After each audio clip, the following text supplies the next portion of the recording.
among a new team of leaders appointed by the FDC in a move that threatens the unity of Uganda's biggest opposition party. In studio we have political analyst and of course also a columnist with the Observer newspaper, Yususf Sserunkuma, who is going to be discussing this with us. Welcome to NTV. Thank you so much. Thank you for having me. All right. We want to start by understanding, the composition of the opposition in the country generally. What do you make of it? The composition, that's an interesting question. It's so broad. If you want to think about the opposition in this country, you need to think about it in terms of projects. Like the opposition parties are formed around particular projects. Of course, like we said in the break, that the FDC seems to be the biggest opposition party in the country. Yeah. You have to appreciate that the FDC is a party of a project. We tend to argue sometimes that parties have ideologies, but parties have projects. The project that the FDC embarked on, starting with PAFO, before it mutated into the FDC, was a project of unseating President Museveni. Now that's the lifeblood around which people have joined the FDC and they have left. So if you think about the opposition in this country, you need to think in terms of projects. What's the project behind the biggest opposition party in the country? There are other minor benefits that come alongside having an opposition party. For example, they critique what happens in Parliament, what happens in the executive as a legislature. If you have majority of the party, the people in Parliament belonging to a particular party which is in government, you have to have voices that often critique what is being tabled. And so the opposition does that. But the main way of thinking about these parties is in the projects that they choose to embark on. Yeah. All right. And if we then move to, the biggest opposition party, which is FDC, and what is happening currently. Of course, like you said from the start, the aim was to unseat or the ruling party. But they have, a bit of differences right now, and some people want to think that they are no longer on that path, and they have been critiqued for probably taking another route, and of course also having camps inside themselves. Is the FDC in crisis? Okay, I may not use the word crisis to describe it, but I'll take it slightly back and say close to 20 years is too long for pursuing a project that will never come to fruition. When we called Kizza Besigye Senyondo, I don't know if you remember that time, when Museveni declared himself a quarter penny, and we said we have a hammer to hammer it out of office. That was the time when the Kizza Besigye brand managed to overshadow whatever can be called the FDC and put up a strong opposition party in the country. So close to 20 years now as an opposition party pursuing this particular project is really a long time. That failure will make some people uncomfortable. So the point doesn't hold anymore. I mean, 4 elections down the road, it is clear that FDC unseating President Museveni is not going to happen from the way we see it. So over time, discontent has started to grow in the party. Discontent, disagreement. The lifeblood around which the party was organized is incomprehensible now. You don't see the feasibility of achieving this project. So if you focus on that, you're likely to see disagreement in the party. But disagreement is actually okay for any group that seeks to pursue any projects. Early this year, I think, journalist Slamani Kakaide had some very analytical essays on the FDC, and you realized the discontent was deep. It was really, really deep in the sense that many senior people in the FDC had chosen the path of silence. Others have chosen to speak up. Now we've reached a level where people openly choose to disagree with the party. And I think we've also moved on slightly further, that now we actually sound like the NRM, that we reward royalty. The party president of the FDC, appearing on one television station, said the changes that happened in Parliament were in part due to loyalty. People are not loyal to the party anymore. So now that we're rewarding, we've the FDC has become a party that rewards loyalty. I think that is dangerous, and maybe on that I would argue that it's okay to describe it as a party in crisis. But the other point is that to counter that, you would argue that since we are bent on a project of unseating this government, maybe that project is too big, but there's some low-hanging fruits that we can capture. For example, I mean, you know, the thing that Abdul Katuntu has been able to really marshal in the way he's managed Kosase. Now, if we're willing to sacrifice merit or competence for loyalty, I think that's dangerous. Okay, and also, of course, this also leads us to, you know, the recent elections that are happening. Right now, there's one in Arua, you know, preparations for the 15th.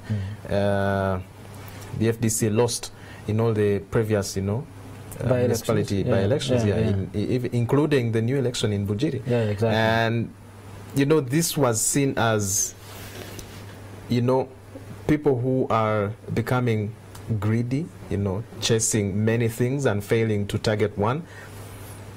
You know, the stuff that I said earlier, that FDC started as a part of a project. In fact, it's difficult to even describe it as a party. You know, like most parties in this country are struggling to actually turn themselves into parties. We are, to describe the entire political spectrum, a space of activism. That's the way I can think about politics in this country. It's a space of activism. Now, along the way, FDC attracted many people, activists who believed in particular goals. These have been coherent over the time. Now, we have reached a point where the FDC is struggling to turn itself into a party and is speaking the language of being a party. So you have a party candidate who should be supported.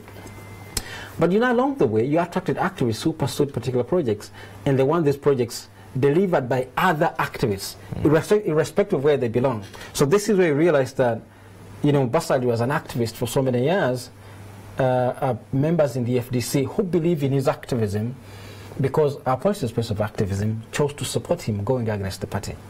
And now that it is borne fruits, it's going to continue happening, even in Arua. It's going to happen, I can tell you. And well, it has already happened, because FDC, those who believe in it, still see it as a party of activism, a space where we reward merit.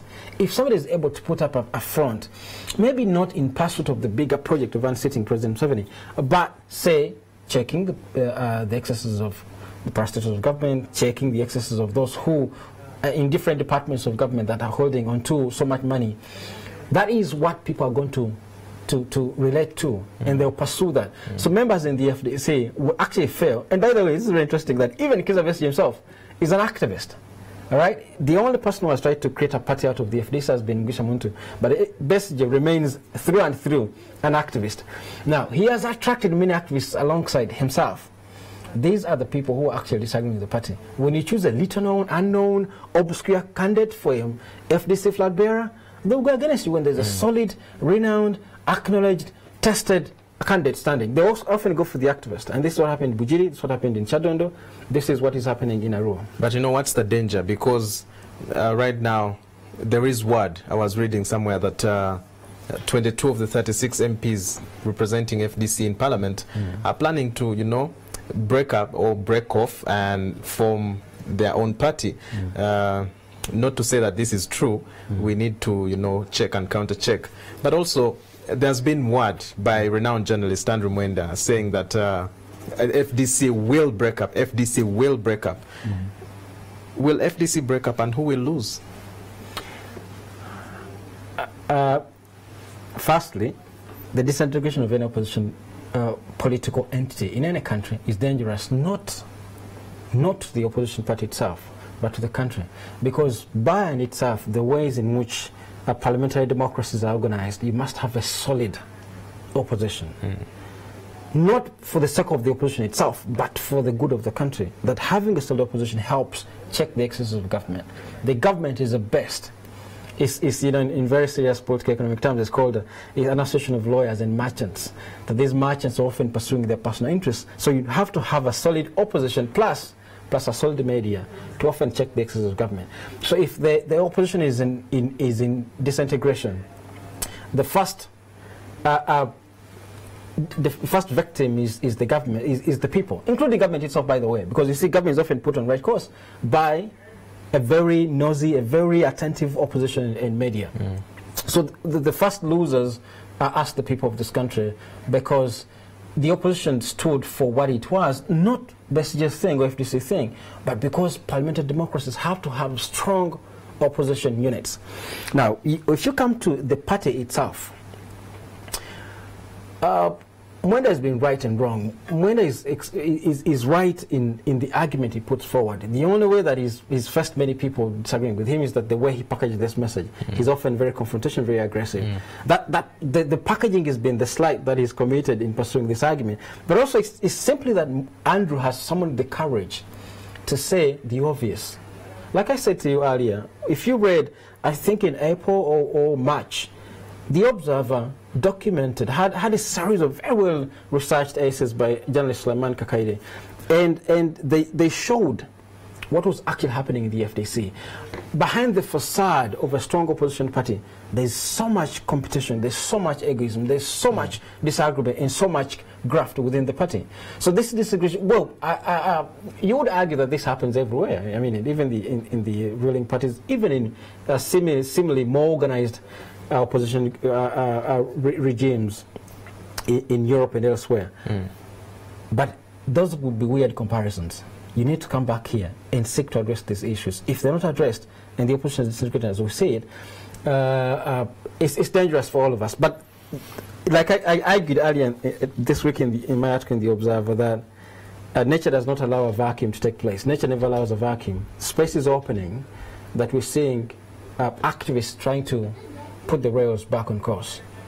I'm not necessarily arguing for Bobby Wine. I don't really think that Bob Wine is strong enough to pursue the point that Bess just pursued. Maybe that's too early to say, but I want to argue that in the moment, nature is creating space for a newer, more activist-minded, disorganized, because there's power in disorganization, disorganized opposition front. All right. Let's conclude this in really, really few seconds. Should the ruling party be rejoicing? No. They really love to have a strong opposition. I think President Museveni unknowingly might be rejoicing, but he needs to have a strong opposition. Let me tell you how we could make this more visible. In the just concluded Tojukwata campaign in Parliament, Museveni had to have a strong opposition to the thing to make it credible. You see, so if he didn't have a strong opposition, which allegations have come out that he actually brought them to oppose, you can imagine being bribed to oppose. All right, I will have to cut you short on this because our time is really fast spent. But thank you very much for making it here. That is columnist with The Observer, Yususf Sserunkuma, and that was Talk of the Nation.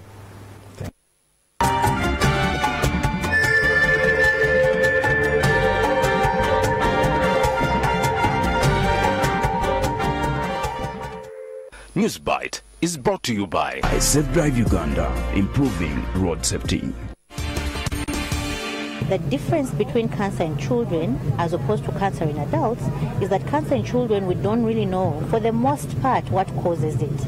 And because we don't really know what causes it, it is difficult for it to be prevented or screened for. What we advocate for as people who work with children with cancer is early diagnosis, a high index of suspicion for children who may have cancer.